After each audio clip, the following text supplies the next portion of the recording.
Yo, what's going on, everybody? Welcome into another episode of Till Mets Do Us Part. We are live on YouTube and on Twitter like we are always. John Sapanaro out in Los Angeles, California. My co-host Matt Ibby Ibanez holding it down in New Jersey. And of course, you can watch us live or you can tune in as soon as the broadcast ends on YouTube and on Twitter, or you can listen to the audio version of the podcast brought to you by the Chop Sports Network on Apple, Spotify, Google, Amazon, all of those places and more, maybe even Twitter. I don't know. You can get podcasts anywhere nowadays, but it's been an eventful week. Mets have some great stuff coming up. Before we get into our guest, Ibby, how you feeling? John, I'm feeling good. I know a lot of Mets fans are pretty much on the brink right now because, the team has lost 2 games in a row. So everyone wants to jump off of a cliff. But I'm feeling fine. I'm feeling good. We got 2 stoppers lined up in Max and Jake over the next 2, looking for the split against Atlanta. We always said it was never going to be easy. And, of course, this is a good team that they're up against. So the Braves are always going to keep on fighting. So, the Mets will keep fighting as well. And there's a lot going on when it comes to promotions and players and stuff that we can get into much later down the line because we have a very big guest today. We've been pushing it. I'm excited that he's on the show. So I'm going to throw it back to you, and we can intro and we can get rolling. I'm absolutely pumped up to have this guy on as well. And I just will say, to your point about the Mets losing 2 in a row, I think they've only lost 2 in a row like 6 times this season and only lost as many as 3 in a row like 3 times. So anybody who is feeling a certain sort of way about this team that's 30 games over 500 and has been in first place all season long, just relax. Breathe, just exhale. relax. It's all going to be good. I am going with a very 80s look. I've got the 80s cap. I've got the World Series 1986 championship shirt on. Why? Because we have a 1986 world champion New York Met joining us, a Mets legend, a 2-time Silver Slugger Award winner, a 3-time member of the 30-30 Club. And I am so thrilled to talk to this guy, especially with Old Timers Day coming up in just a couple weeks. He's going to be there. He's going to be participating. It is the one and only Hojo, Howard Johnson. Howard, thank you so much for being here, man. And how you feeling? Guys, I'm feeling good. Excited about our Mets and excited for Old Timers Day. We got to start right there. Beautiful. Because we've had a few people on going back to the offseason that are going to be a part of Old Timers Day. Some people from the 2000s teams in Glendon Rush and Turk Wendell. We just had Ed Lynch on a couple weeks ago, and everybody is just ecstatic to be a part of this. So you've been with this organization a long time, obviously in different roles here and there as a player first and later on as a coach. So what does it mean to you that the Mets are bringing back Old Timers Day and honoring their history? I mean, really, from our standpoint, the players, it's kind of cool that we get to go see everybody, again, put the uniform on and be in the stadium because there's nothing like being in a crowded stadium. It's electric in there. Plus, we get to go out there and fans get to see us again. So we're going to get a chance to, connect with them like we all used to. And it's just going to be could be a very emotional, fun time because it's been so long since they've done anything like this. So I think it's going to be pretty awesome. The fans are going to love it. One of the things that Ed Lynch said when he was on with us, he was like, he didn't exactly say it this way, but he sort of said, finally the Mets have brought this back. And obviously there's been a lot of changes over in Queens. There's been a regime change from the top down with the new ownership. And maybe that was the catalyst. And I'm not going to ask you to speak ill of owners that you played for and coached for or anything like that. But everybody, including Jay Horowitz, who's worked for that team for 45 years, has said there's just this breath of fresh air about this team. And I don't know when the last time you were around the team or at Citi Field, but do you feel it too? And if not, if this is your first time going back since the ownership change, are you looking forward to feeling what that's like? Yeah, I think it's a valid criticism of the team over the years is that they haven't done enough to help out with promoting their history. The Mets history is deep. There's a lot that's happened in Mets history, and there's a lot of fans nowadays that aren't aware of all of it. They're only in tune with today's game, and I totally understand that. But baseball is a generational thing, and it moves on. And the more that the fans understand where the team has been, then the more they're going to appreciate where the team is going. It's going to be cool. I think I have not been back to Citi Field since shoot, man, the last time we were there for the reunion for the team, the '86 Mets. So that was about what, 4 or 5 years ago. So it's been a little while since we've been back, but I'm excited for sure. Is there any one thing that you're looking forward to in particular? Is it just seeing your old teammates? I know you mentioned just the electricity of being back on the field, but if you had to narrow it down to just one thing that you're like, this is what Hojo wants out of his experience at Old Timers Day. Well, I can tell you what I don't want. Maybe we can narrow it down that way. Perfect. I'm looking forward to all of it except for the actual playing part, if that's what has to happen. Because I don't know what's going to happen once I get out there. But in all seriousness, I'm excited that I don't know if there's one thing that I can say. I guess for me personally, it would be the fact that my wife will be there, my son and his wife and Tanner, my grandson who was in the accident last year, and then my 2 daughters will also be there. So it'd be kind of cool as a family to, kind of go back and relive a little bit of history, and for them to see it. Because, I mean, it's always different. As you get older, you really appreciate things more. And I know that my kids don't really appreciate it.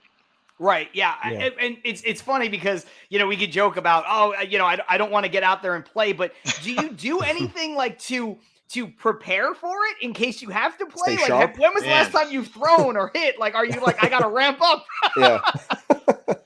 I'll tell you what, I throw, I can short toss the ball, no problem. Mm-hmm. I do that a lot. Running is a different story. It's more like a brisk pace. Yeah. That's what I would call my running style now. So I'm far from the 30-30 days, and I have taken some swings off the tee. I need to take some more, but we'll find out. I mean, what's the worst I can do is strike out. I've done that many times, so I'm good. That's great. Have you swung from both sides of the plate in preparation, or at this point do you just hit right-handed, or how's it work? Just left-handed. Just left-handed. Just left-handed. Yeah. I maybe I should try to hit right-handed, but I don't know. Left-handed, that's my natural side. I'm just going to go that route and hope for the best. Yeah. Okay, fair enough. So, That's for anybody who's managing the Old Timers game against Hojo, make him try to turn around and bat from the right side. That's the strategy. That's right. Yeah, exactly. Bring in the lefty. I just want to throw into the comments real quick. We got a few people watching live, and it's Stevie Mac 23 just says LFGM. We all know what that stands for, and totally agree with you, Stevie. The beauty of doing this live show is that people can comment. We obviously have legendary Met Howard Johnson with us, and if you have a question for him or whatever you might have, throw it out in the comments as you're watching. It's your chance to interact with us and especially him. Ibby, our fandom is, we're right at the periphery of the 86 team, Right. So our fandom really picks up in terms of players that we latched onto in our young lives with probably the late 90s teams. And there's going to be some of the other guests that we've had on the show. Like I mentioned, Turk Wendell, Glendon Rush, they're going to be there as well. I'm going to be out in California. I'm not going to be able to come to Old Timers Day, but are you going to try to make it out there? And if so, what are you looking forward to the most? And if you can't be there either, what are you looking forward to seeing? I'm not going to be able to make it out to the stadium, unfortunately. So that's a bit of a letdown for me. Is it because you just had your second kid? Because that's maybe these kids, they're a little bit of an issue. So I have to make sure I'm around to help my wife out. But no, it's I'm not going to be able to make it out to the stadium. But just to put my perspective onto it, just to circle back to what Howard said before was, the respecting of the lineage of this franchise, and we know throughout the years, even with the previous ownership that, there have been times where there's the honoring of 69 and the honoring of 86, but it goes beyond those. And as great as both of those teams are, we all love them as much as, as much as the next Mets fan, but there are a lot of teams, like you said, we latched on to those 99, 2000 team. And look, they made it. they made it to the World Series that year, but they lost. And then we latch on to 06, and then because they made the Game 7 of the NLCS. And we latch on to these things where a lot of players do well for this franchise, the amount of years that they are here, but some of them don't win the ultimate prize. But it doesn't mean that we can't honor and look back on the great things that they did do while they were here, which is why I love the fact that Steve Cohen did bring back Old Timers Day. And yeah, I'm looking forward to seeing some of those, even as crazy as it sounds, some of those 2010 players, even though those were darker times, but you still latched on to certain players. Like, look, I love Daniel Murphy as a ball player, and Daniel Murphy is going to be there. And even though it's crazy to think that he's going to be at Old Timers Day, thinking about how shortly removed he is from the game, but I love Daniel Murphy. I love him as a player, as a hitter, and everything he brought to this team, and he's going to be there. So that's really cool to me. So just seeing those guys back out on the field, mixed in with the 86 and the 69, like just seeing that type of stuff is really cool to me. Yeah, I agree. And Hojo, for you, it's kind of the perfect segue because, look, again, we all latch on to 86. We all latch on to 69. It's when the team achieved the ultimate goal. And you were a part of that in 86, of course. You also played, some of the down years in the early 90s once that kind of transitioned away, but you were a part of the coaching staff of some really, really good teams that fell just a little bit short. And so, for you as a guy who coached some of those people, I know David Wright won't be there, but the David Wrights of the world and Daniel Murphy and people that were on some of those other teams, what does it mean for you to see those guys get, the sort of admiration that they deserve, even though they didn't win the World Series? Yeah. I mean, I was with them every day, going through the wars, on the fields with them. And it's you kind of develop a relationship with them that goes beyond just coach and player. When you're able to see how, guys would go through slumps or, the things you try to teach along the way, all that stuff, that builds a relationship, and that's what I'm looking forward to. That I'm looking forward to seeing Murph, because I had Murph when he first came up, and what a great hitter he was, and believed in him a lot, and we really enjoyed each other's company. So I'm looking forward to seeing that, and some other guys, whoever like Turk. I saw Turk the other day at Tim Tuffel's golf tournament. It was fun to see him. So there's guys that I've seen fantasy camp last year, so I got a chance to see a bunch of them and reconnect with some of the fans. So there was a lot going on, but it'll be special once we get on the field and we're kind of get in the same room and get to share stories and just laughs. It's going to be awesome. Were you a little surprised, and I know this is kind of ancient history at this point, but were you a little surprised when Daniel Murphy retired when he did? It seemed like, I know he had this peak, culminating with the run with the Mets in 2015, and then after that, it was, those great seasons with the Nationals, and he was never quite that hitter again. But you mentioned he's a great hitter, and it seemed like he retired a little earlier than, maybe he could have stuck around for a few more years. Were you surprised about that? Yeah, a little bit. I mean, there's been a few times where I've thought, man, where's Murph at? He should still be playing. Yeah. But the fact that he, retired at a fairly young age, I totally understand, because I retired at a fairly young age. And usually what happens is the guys that do that, it's more of a physical issue where the body just doesn't cooperate like it used to. And you can't just be constantly on the disabled list or rehabbing an injury or getting, extra time off to try to, try to play 2 or 3 times a week. It's just not what we do. Especially when you're an everyday player, used to being an everyday player, and you take that away, the physical part of it, and it really wears on you mentally. And so you start to think maybe, that this is the end, because that's usually what happens to guys that have to hang it up early. Yeah, where it's not. I think when people think of players who retire early, I think they think of like, oh, what a shame, it's a catastrophic injury or something. But to your point, I guess it could just be going through the wars, just the wear and tear. This shoulder, this knee. If your back or your shoulder or something keeps going out all the time, and it takes weeks to get it back to where you can play, and then it breaks down again. And that's an ugly cycle to go through constantly. And doesn't matter what you're getting paid or whatever. It's just not fun to be Hmm. in that position. And so what you try to do is you try to do the best you can, but eventually, the family becomes more important. Yeah. Speaking of, I Yeah. mean, it's a bit of a tragic in terms of baseball for sure, and for Mets fans, the situation with David Wright and having to hang it up early, and he was on. If you Hmm. look at the first handful of years of his career, mostly when he was there with you as well, he Yeah. was on a Hall of Fame trajectory. And look, every franchise is going to go through bumps like that, but in the offseason, Ibby and I kind of dove into the fact that the Mets have had a little bit of bad luck when it comes to things like that. We had this Yeah. shooting star in Matt Harvey. We had everything that happened with Doc and Darryl, where we thought we had two surefire Hall of Famers, and it just didn't happen. And then we brought in great players like Johan Santana, and he was never quite the same again. And for you, being around some of those guys, obviously playing with Doc and Darryl, and then coaching alongside of Johan and David Wright, is David Wright one of the more tragic cases for you seen in your career? Again, you've seen a lot of great players come and go in your baseball life. Absolutely. David would probably have to be at the top of that list Okay. of players Yeah. that I've seen have their careers short circuited or cut short. Yeah.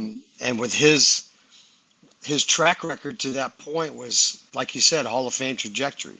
Yeah. So he was definitely on his way to being special as far as what his career was going to end up. And then he played the game hard, and his back gave out on him.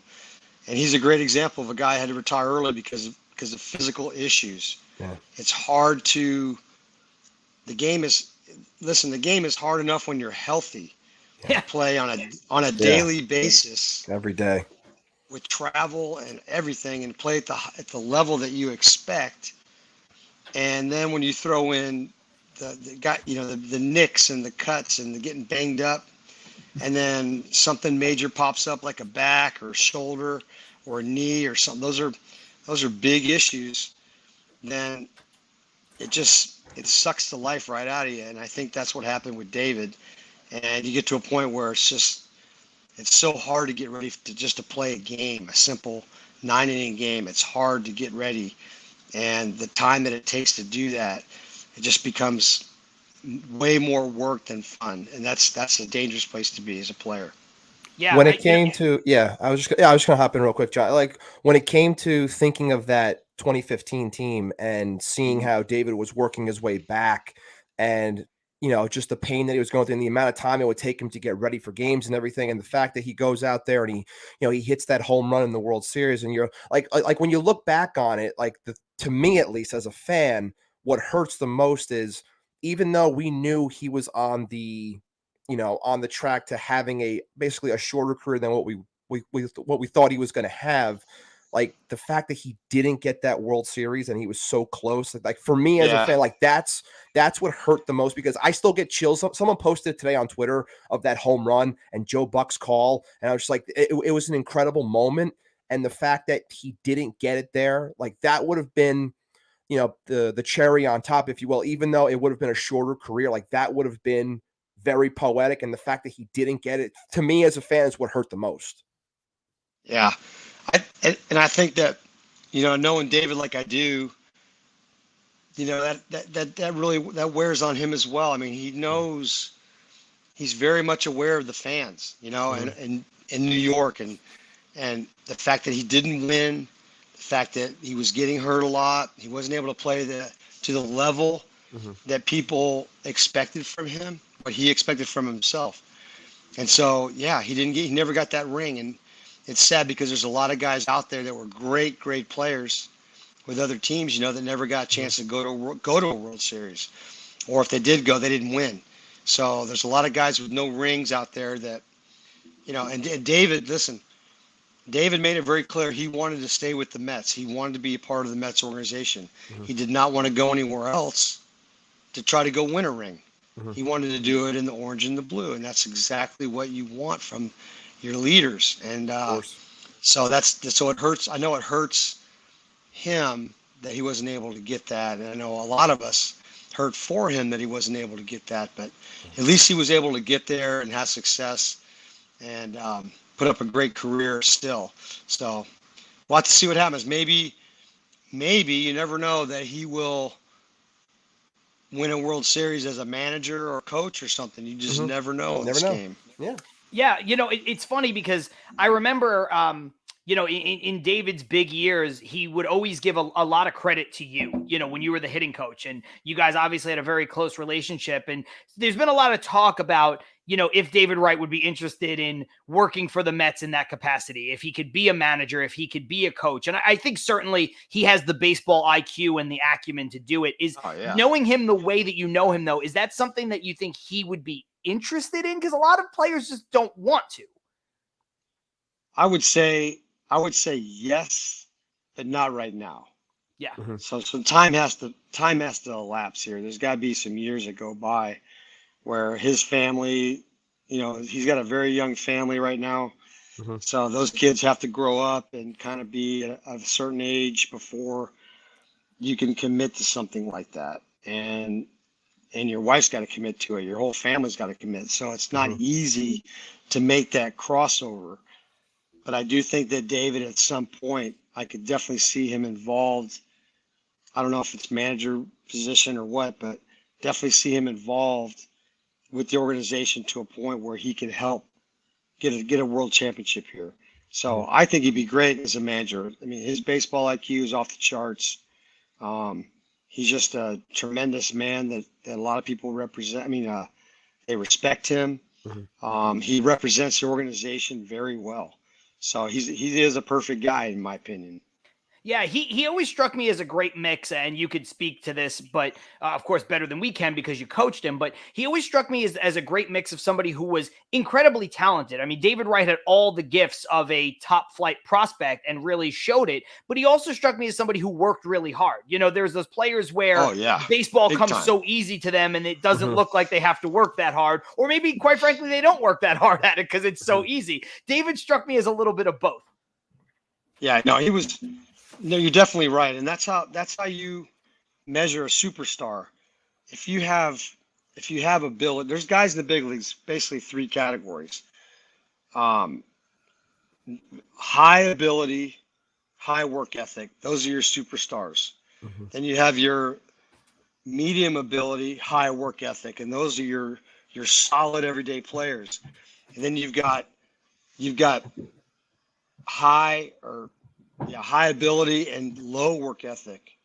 And those are the guys that pop up, do something, and then are gone. Not consistent. Yeah. So there's always, you know what I mean? And it happens in all sports, not just baseball, but that's what happens. And so David was definitely the guy that had the ability and the work ethic and had a really good mindset of how to approach the game. And I remember when I used to coach him in the minor leagues, and I used to tell him all the time, I go, look, I said, I'm going to teach you everything that I have, and my goal is to teach you how to be. I want you to be a star in New York City. I want you to be the best player on this Mets team, and in New York, you're going to represent New York. And so he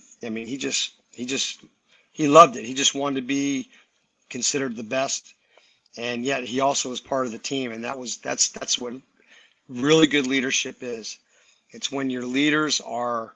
You can relate to them, but you also have a certain level of respect for those guys that maybe somebody else doesn't get.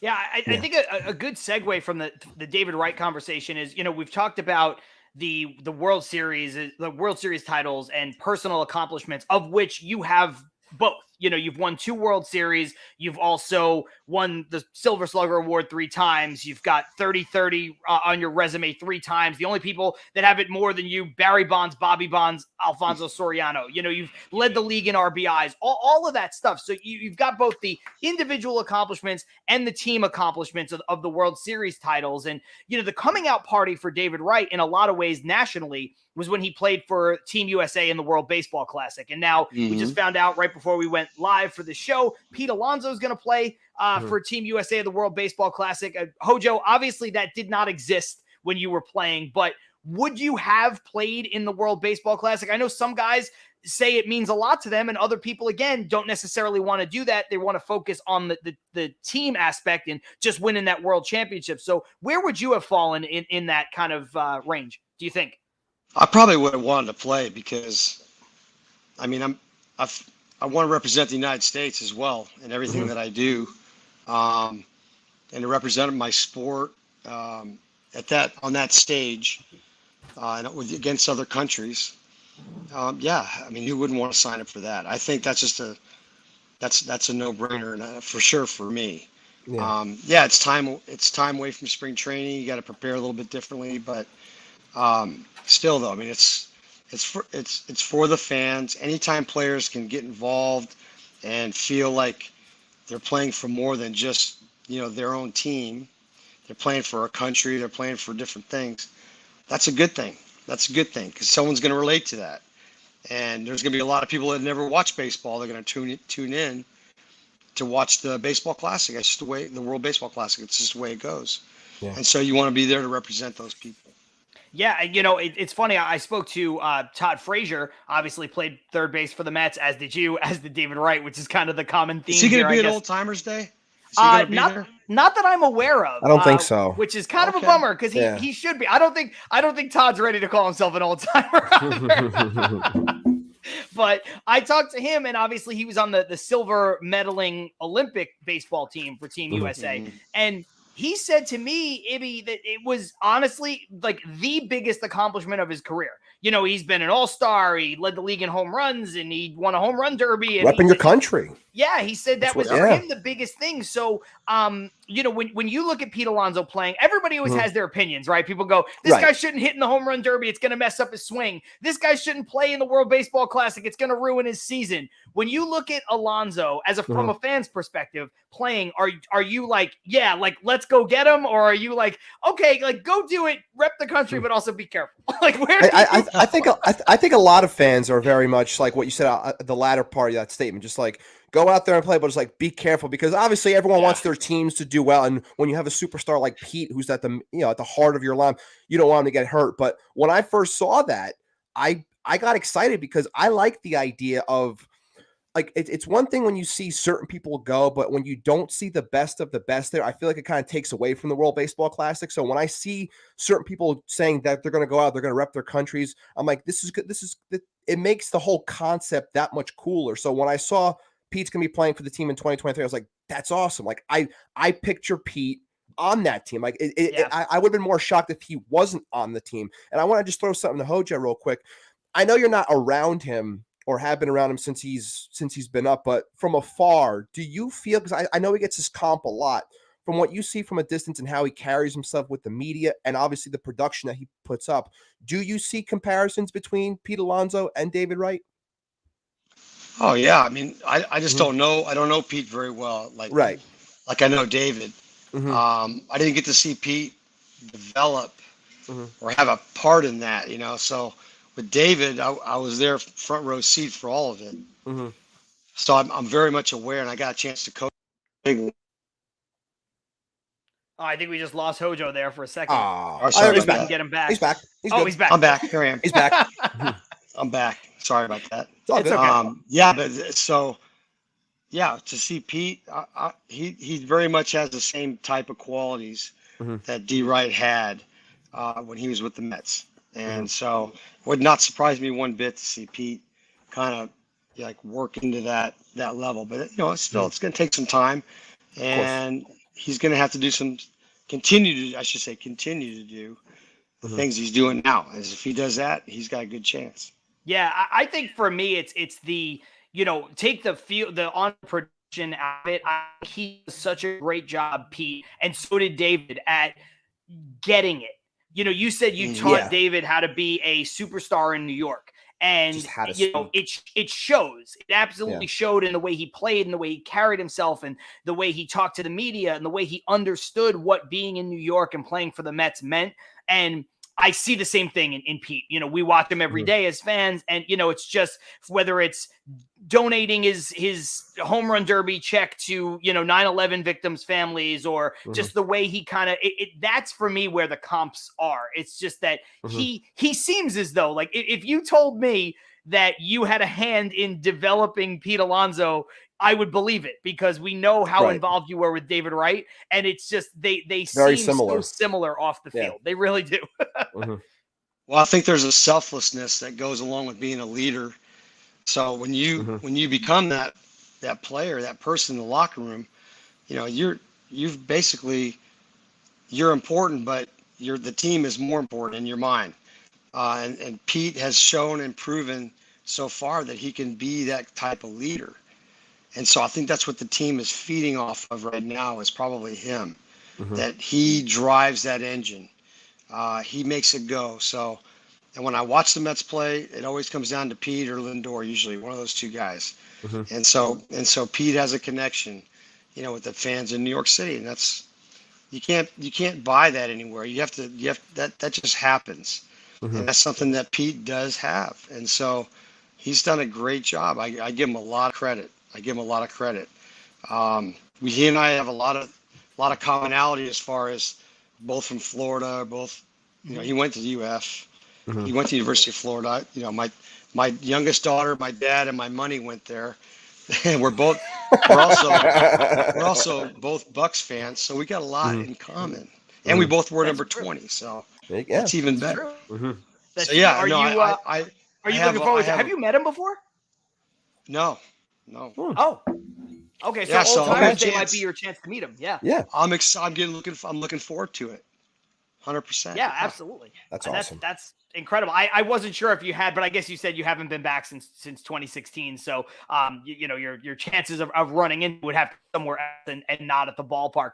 This is Till Mets Do Us Part. We are talking with legendary Mets third baseman Howard Johnson, as everybody knows him, of course. We're going to take a quick break. For everybody watching live, it's literally a 10-second break. Don't go anywhere. It's because the audio version of this podcast needs some ads thrown in that we don't do here on the video version and the live version of the podcast. So we will be right back. John Sapanaro, Matt Ibanez, and our guest this week, legendary Met Howard Johnson. We'll be right back.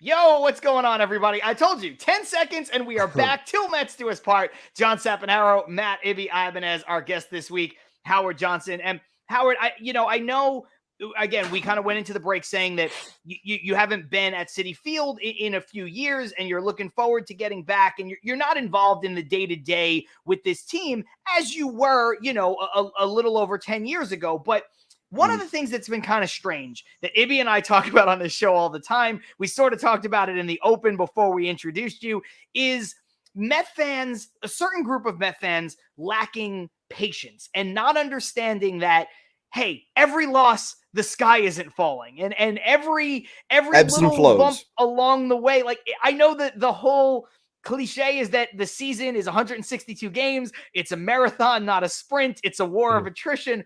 All of that stuff. So, you know, they hear it from us every week. As somebody who played this game and won championships and played at a high level and coached at a high level, what advice can you give to the fans that are like, oh my God, we just lost 2 games to the Braves and both of our starters got knocked out in 2 innings with injuries, and now that's it. It's over. The fact that we're 30 games over doesn't matter. Like, what advice can you give to those people? Man, I'll tell you, I mean, there's going to be people that are ready to jump. You can't stop that. Yeah. I get it. I mean, that's what fans do. You know, you're emotionally invested and you want to see your team do well. And when they don't do well, it's the worst feeling in the world. And the thing I would tell them is that I'm glad that they're like that, because I want that kind of passion coming from our fans. That's a good thing. Okay.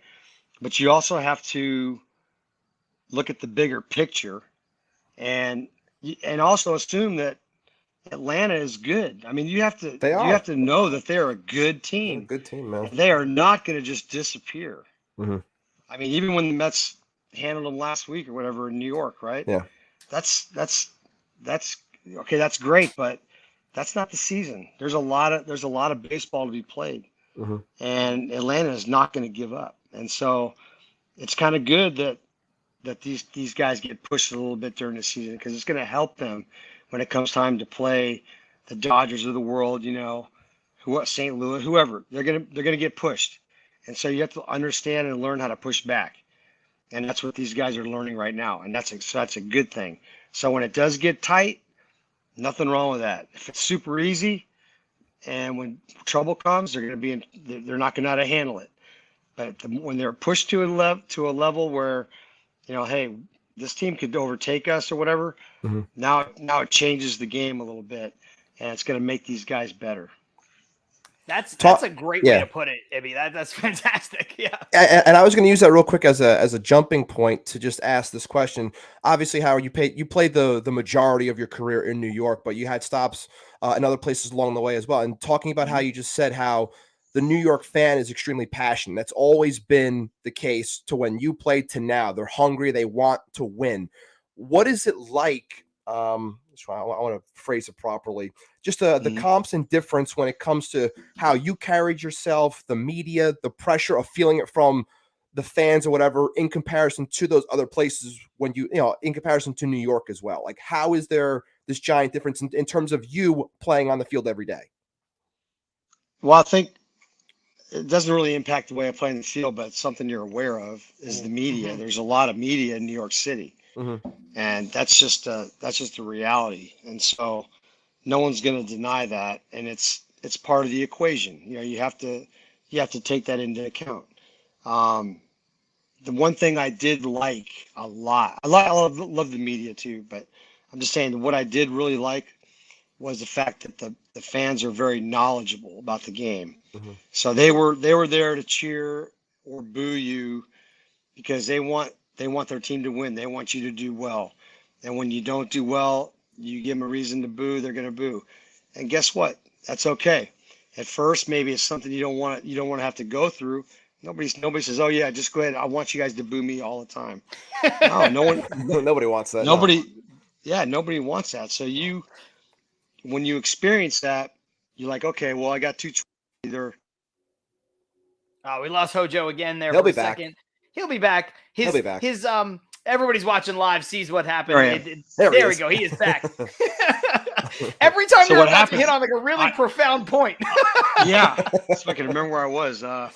No, so every time you go through, that period where things aren't going well, you're getting booed, or you're letting the team down. You have to decide how you're going to respond, and you always want the guys to respond where they're going to figure out they're just resolved to figure out the issue, figure it out, get better, and help the team win. And that's all Met fans wanted. And so when you play there, you learn to appreciate that. Where in the beginning, maybe you wouldn't understand that. You're like, why are they so mad at us? Why are they booing us? And we've heard. Listen, it's not just my opinion. We've heard other players actually verbalize this to the fans. Yeah. They want to know why show up if you're going to boo us, whatever. But guess what? They don't. It's not because they're having fun booing you. They want the best. They want our team to win. They want you to play good. So if you go out there and play hard, give 100% every night, get dirty, get sweaty, get bloody. If you do that and the fans see that, they're going to appreciate you. And that's all they want, because at the end of the day, it's a fan-driven game, and I understand that. And sometimes when you're a young player, you don't really understand that. They pay you and you play, and that's all it is. But believe me, there's way more to it. And so that's the point of it. So when you learn how to play in New York, you learn to appreciate that. And when you go to other places, it's like a vacuum. That little edge is gone. So you end up looking forward to it. So you try to find ways to what games are coming up that I know I'm going to go back to there mentally. I'm going to go back to that point where I was trying to prove myself, or just show out for the fans. And that's what drives good players. It's funny. A couple of the things that we've talked about kind of tie into my next question. And I promise I'm not going to ask you to break down a prospect that you've never seen before, but you mentioned young players. You mentioned your similarities with the likes of Pete Alonso, even though you've never met him. And the Mets have a young third base prospect, Brett Baty, coming up probably to hit the starting lineup for the very first time in the major leagues today at the moment that we record this. And, you dealt with something similar in that you came up as a young player and really cut your teeth on two teams that were trying to win a World Series while you were coming up. You come up in 82, yes. You're on the Tigers in 84 when they're, en route to a championship, and you're just trying to learn how to be a big leaguer and do your part. And then obviously similar situation with the Mets in 86 before you really, broke out, hit your stride in 87. So if you had any advice for a player like Baty, because the debate on Baty has been around baseball circles, the kid can hit, but maybe he's not ready to play third base every day and be in a lineup every day for a team that is trying to win the pennant. So, just from your personal experience of somebody who literally did that and won 2 World Series doing it, what kind of advice would you give to him if you were still coaching, if you were in the room and he comes up there today? Well, the same thing that I was told, and I've heard managers, when I manage, and I know what Buck is going to tell them. They're going to say, look, you're not going to be the savior for this team. We just need you to be you. And so from a player's perspective, that's all you want to know is like, just relax me, let me play my game and help the team win. I've heard about this kid, but I have not seen him. And I think it's cool that they're bringing a kid up like this, because a lot of teams don't do that anymore. They just don't bring up those young guys in the middle of a pennant race unless they're convinced this guy can handle it. And if he can handle it, he may be the reason they win. But my advice to him would be, just be yourself. Don't worry about what happens, right? Just play your game hard every night. We win, we lose, but we're going to play hard. What he's got to do now is he's got to make sure that whether he does good or bad, probably going to do good, that he keeps that level head, that what's most important is just being available every day, playing hard and playing to win. And that's it. And not the other stuff. Because there's a lot of distractions that come into young players when they come to New York. And that's a big, big issue. And so you don't want to see that happen to him. And I'm pretty sure that won't. Yeah, it's funny, Ibby, again, just from the fans' perspective, Hojo mentioned it's the buzzword, right? You don't have to be a savior.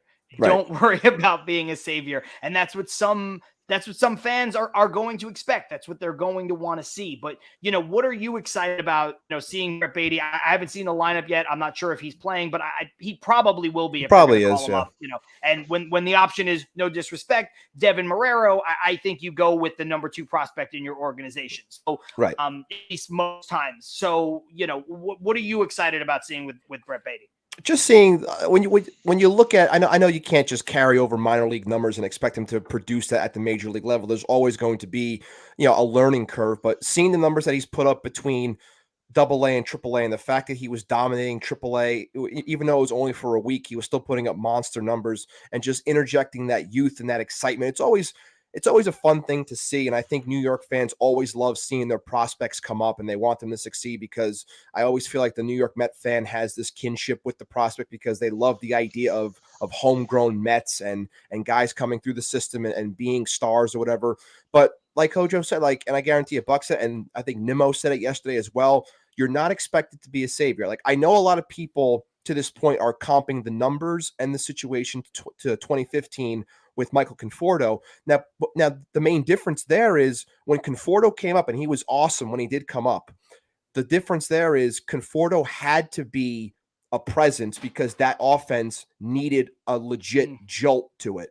Whereas in this situation, there's a lot more stars in this line. There's a lot more guys that are performing at a high level. So Brett Baty can come in and slot in as a 7, 8, even a 9 hitter if they need, depending on how Buck wants to roll out the lineup. And he can just go out there and just play baseball. Like Hojo just said, there's no requirement of him to go out there and be this absolute superstar that carries the Correct. team. There's plenty of people there. There's Pete, there's Cisco, there's Marte, there's Nimmo. Like, there are people there that can carry the load. He just needs to go out there and play baseball. And again, I always get excited when I see prospects come up because I too love the idea of the homegrown Met. So seeing him walk in today, look like he was, very confident in the way he was walking into the building, and he looked cool. And it's just like, it's a fun time, especially when you are in the midst of a pennant race and you're trying to win a division, and you have, October aspirations that are pretty high.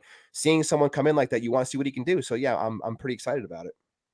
I just double checked on the lineup. It's still not out, at least on Twitter. So, but I do expect him to be in there. I think that we'll see Brett Beatty's major league debut coming up tonight. And, Hojo, he brings up a good point, does Ibby, when he said, when the Mets called up Conforto, it was sort of in concert with the other moves they made at that trade deadline. Obviously, Cespedes being the big one, but even Kelly Johnson, Juan Uribe, it was sort of those three plus Conforto to help really bolster this team as they pushed for a World Series. When you look at calling up Brett Beatty now, I mean, he is going to slot into the lower third of that lineup. And yes, he's probably going to be expected to play every day or most days, except maybe against the tough lefty or something like that. So you are going to get a good sample size, and maybe he takes this job and never gives it back. And that's what we all hope. But it does, from the ball player's perspective, it's got to be easier fully knowing. I know Buck would tell him, hey, just do your job, but knowing that you're just a cog in the machine and he doesn't have to come up and bat fifth behind Pete Alonso from day one, it's got to make it so much easier for him. Totally. What you cannot do is try to play up the expectations of your reputation, because no matter what you do in the minor leagues, when you get to the big leagues, it's a different animal. And there's a transition that goes through. You have to go through it. And he's going to go through it. And, even if he comes up and has immediate success, that's not going to last. I think that's the problem sometimes with teams. I don't know if this is the case with Beatty, but a lot of, in my opinion, let me just give you my opinion on this, okay? Sure. When I have young prospects, I want them to struggle at some point, so that I want to see them react when they struggle. And are they able to come out of it and figure it out and get better? The guys you can't, that's an easy one. But the guys you do that struggle and come out of it, those are the guys that are going to be special, because the big leagues is struggle, period. That is the norm. You don't go up there and just rake like you do in college or high school or, even AA, AAA. You just don't do that. You're gonna get eaten up some days, and that was my opinion was, I always want to see the top prospects struggle somewhere in the minor leagues if possible, so that they experience that first, because the last thing you want is for your better players to get hit in the mouth in the big league level for the first time. So you want them to go through that at some point prior to getting there. That way they know how to react, what they need to do, all that stuff, and it's not going to crush them. So that's the advantage of maybe like holding guys back a little bit. But then you got to wait. The advantage of the team needs a guy like that. So I mean, but that's just my opinion. That's what I like to see with young players go through that. David struggled in A-ball. That's where he hit his low point during that first half in Lakeland. In St. Lucie, first half. That's when he learned how to become a major leaguer, and so that was a huge moment for him, even though he probably wouldn't even put that in his top 10. But for me, from a development standpoint, player development, that's a big one. Yeah, it's funny. Obviously, we've talked a lot about not only your playing career, but your coaching career. And this is a little bit off topic from, specifically this Mets team, specifically Old Timers Day. But I do want to pick your brain a little bit as a player who had a lot of success, especially with hitting home runs. You hit for a lot of power. We've talked about it already. But then as a coach, as a hitting coach, and you look at the way the game has evolved from when you played it to when you coached to even now, about a decade later, this launch angle approach, guys really de-emphasizing contact and hitting for average. Where did you, as a big league hitting coach, especially, where did you sort of draw the line there, or what kind of things did you preach to your hitters when it came to? I know that was a little bit probably prior to the launch angle being the buzzword around it, but just what's your thoughts on how it's evolved from your playing days to your coaching days to now? Well, in some ways, the game hasn't changed at all because you still have to hit the ball and you still have to get base hits. I'm sorry. It's just not, you just can't survive strictly on home run diet. It's just impossible. You don't hit enough. There's none, and it's hard to keep a team to do that and produce that constantly. One thing that's always true, good pitching shuts down good hitting. And so when you get into a playoff situation, if you're constantly, winning or dying on the home run, then you're going to lose because those pitchers don't give up those kind of mistakes. Right. Right. You have to learn how to be a good hitter first. That's the way I was taught. That's what I have figured out as a player development person, is that you have to learn how to be a good hitter before the power comes. Now, a lot of teams just want to skip that part and go right to the power. And in my opinion, if that's what you try to do, then you're going to be spinning your wheels a long time, because that's not winning baseball. Okay. Winning baseball is knowing the situation and being able to execute. 2-out RBIs to me are the top, is the top stat. What do we get with 2-out RBIs? Where's our team rank? Right. And I promise you, the teams that are high up there have high numbers in that regard. But that's just something that I've kind of seen it over the years, and I see how it's evolving with some organizations. Not saying the Mets are part of that. I have no idea, but I have seen it happen with other organizations where they've gone straight, all analytics all the time, 24/7. And when that happens, you lose a feel for the game, the ebb and flow of the game. The games are not the same every night. They're different. Every at bat is different. Every pitch is different. That pitcher on the mound, do we know that's going to be the best version of him, or is he going to be struggling that night? We just don't know that. So you have to make your adjustments within the game. And that's the part that sometimes gets lost with in the analytics, is that it's still a human game. Yeah, it's funny that you said that, because I was using launch angle as the example, and I think maybe even a more appropriate one, especially with the comment that I'm about to post coming in, is the exit velocity one. There's been a lot made about, just hitting the ball hard, which obviously everybody wants to hit the ball hard. That's of course, your goal, who doesn't? right? Yeah. But there's been made, Steve Mack in the comments says apparently all of our hits are always lucky as well, which I'm sure as a hitting coach loves to hear about this team. There's been so much made, Hojo, in the news, from other fan bases saying, well, the Mets, lead the league in, lowest soft exit velocity contact hits, yeah. and soft contact and infield hits. And I think if you put the ball in play, man, put the ball in play, make them make a play. That's baseball. Some people will say, I've heard this argument that it's better to strike out than it is to hit a ground ball.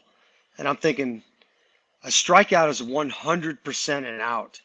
If I hit a ground ball somewhere, I have a chance to reach base or advance that runner. You don't know. So there's a lot. You just can't make a blanket statement like that, and it doesn't matter if it's soft contact or not. If you're playing a game tonight and it's a tie game in the 9th inning, and Pete Alonso breaks his bat in half and gets a base hit to drive in the winning run from third, no one's going to care that it was soft contact. All they're going to care about is the Mets just are going to win the game. Right. And so the goal is winning the baseball game, executing the situation and winning the game.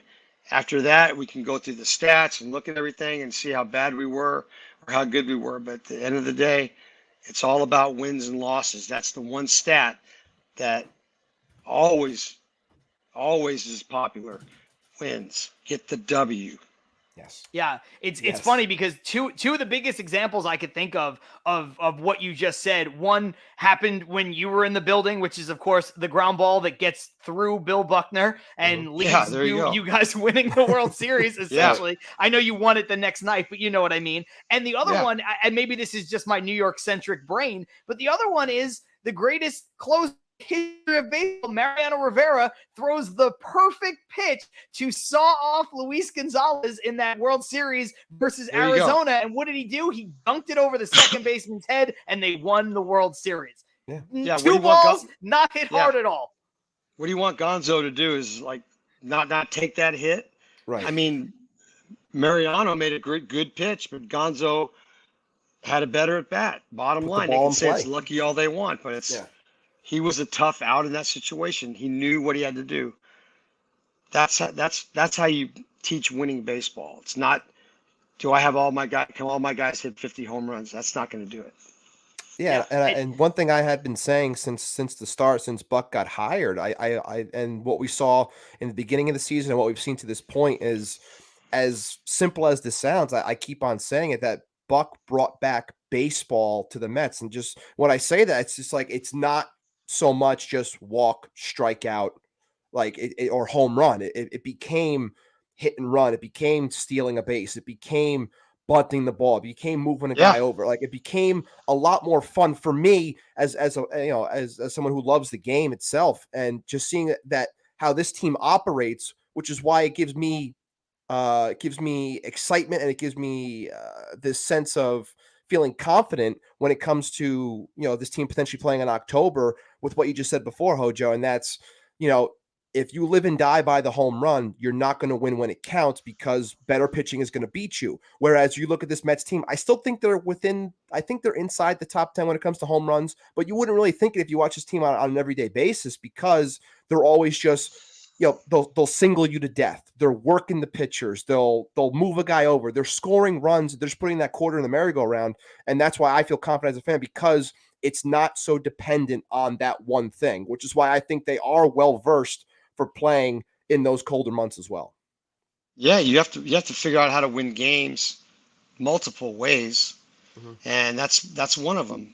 Sometimes you have to get a guy on base, move him over, and drive him in with a hit or a ground ball or something. That's just part of the game. You have to learn how to do that. If you never learn how to do that, you're going to struggle, and your team's not going to be very good, because you're going to run against pitching that's better than you. That's just going to happen. It's a guarantee. And so you have to figure out, okay, well, how am I gonna beat this team when they've got this guy on the mound? And if I have good pitching, all I got to do is score a run. They got to score twice. Right. So you got to figure out. You got to say, okay, well, what are my strengths as a team, and what are my weaknesses? Can I score one run more than the other team with my pitching? And if I can, then I'm in a great position, because now I can play to that. And if somebody hits a home run that's not supposed to, that's just gravy. You know, if you give DeGrom that many runs, or Scherzer that many runs, shoot, it's game over. Right. But guess what? Atlanta's got to figure out how to beat him 1-0. That's what they got to try to do. That's the only way they can do it. Otherwise, it's going to be really tough. It's funny because obviously we're talking about it from a mostly offensive perspective, because, you know, you weren't a pitcher and you were a hitting coach and you were a big slugger. But, you know, one of the things that, as we're talking about this, I was reminded of, and I'm pretty sure you were a Mets coach at the time. I think it was the Mets versus the Texas Rangers, and Pedro was pitching, and, you know, Marlon Byrd hit this ball like to the warning track, and he's kind of walking to first base. It was caught for an out, and he like kind of gestured like, this close. Yeah. And then in the post game, they asked Pedro about it, and they were like, what was that exchange? And he said, you know, I only missed it by this much. And Pedro was like, I only need you to miss it by this much. I don't care how far you hit it, if it's an out. Yeah, exactly. Good point. I like that. Yeah, that's all I'm it is. pretty sure. These guys will hit a ball, and they say, I just missed that. Well, did you ever stop to think maybe that's what their goal was? right. Is to get you to just miss it? You know, they don't have to strike everybody out. When you're a pitcher, you have to strike everybody out. Let them guys make outs if they get, if the guy's going to swing at it, let him swing at it. Right. No, That's just part of the game. You're totally right. And while we're talking about pitchers, we're obviously talking with Hojo here. We got a couple minutes left with him before we got to let him go. The one thing I want to ask you is we haven't gotten into this comparison, and I just want to get your thoughts on it. You don't have to break down X's and O's or anything like that, but you played with one of the greatest pitchers in Mets history in Doc Gooden, and now the Mets have a great pitching staff like you guys did back in '86. But I want to talk not about Scherzer, but Jacob deGrom. When you look at Jacob deGrom, you witnessed the absolute best that Doc Gooden ever had. Where does deGrom rank in just your mind, just your humble opinion? Where does he rank? I mean, compared to what you saw from Doc with what we see from Jake here on a regular basis, especially when he's healthy, winning Cy Youngs and all that.